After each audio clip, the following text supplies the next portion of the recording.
Hello, this is Tanya Johnson with Credit for Success, and I'm coming to you today to share Divorce and Credit Tips Part 1 and a Part 2 with you. So if you follow me on Instagram, you would have noticed a few months ago I decided I want to start making videos and go through Divorce and Credit Tips Part 1 and a Part 2 and 3 and so on. And after Divorce and Credit Tips Part 2, I actually fell off. So really bad excuse, but I'm back now. So I promise you I'm going to give you all of the divorce and credit tips that you need. And I split them up in a Part 1 and also in a Part 2. So let's get started. If you are contemplating a divorce or you've already been to see an attorney, hopefully they are telling you that you need to assess not only your finances, but your credit. So you need to understand what debt you and your spouse actually own. So the first thing you want to do is you want to go to annualcreditreport.com. You can get your free credit reports once per year from that website. You want to request your credit report and also your spouse's credit report. Once you receive the credit reports, you want to sit down with your spouse, and this is where you're going to make an action plan. So you will go through all of the outstanding debt that you and your spouse own, and you will assign owners to each debt. You want to then take that information to your attorney, and you want to make sure that that information is entered in or added to your divorce decree.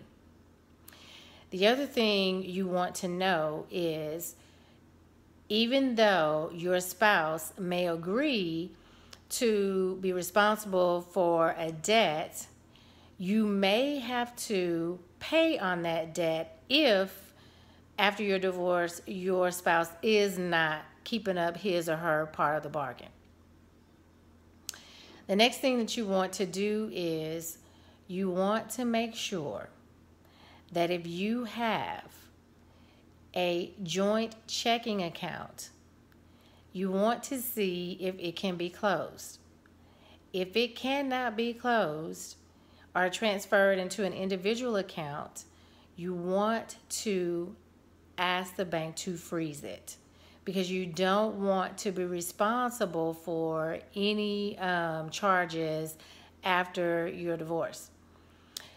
You want to open up your own checking and savings account immediately. You want to make sure that your direct deposit, if you do get direct deposit, is going into your individual checking and savings account. I have seen countless friends, employees, coworkers go through divorce proceedings and they get burned because they forgot that step. They had everything still going to the joint checking account, and they got paid. The spouse took all the money out of the account. So you definitely want to do that. You want to make sure that you have at least one credit card in your name and a utility bill in your name only. And the final step for Divorce and Credit Tip Part 1, you want to make sure you go through and assess all the authorized users on your credit card accounts. If you have your spouse and your spouse's family on any of your credit cards as authorized users, you want to remove them as authorized users. Now, thank you for taking the time to watch this video. I will start working on Divorce and Credit Tips Part 2, so you'll have that information. And if you have any questions regarding any of the tips that I shared, I will have my email address below, my Instagram account, my Facebook account. So any one of those, definitely either send me an email or inbox me on Instagram or Facebook. Thanks. and take care.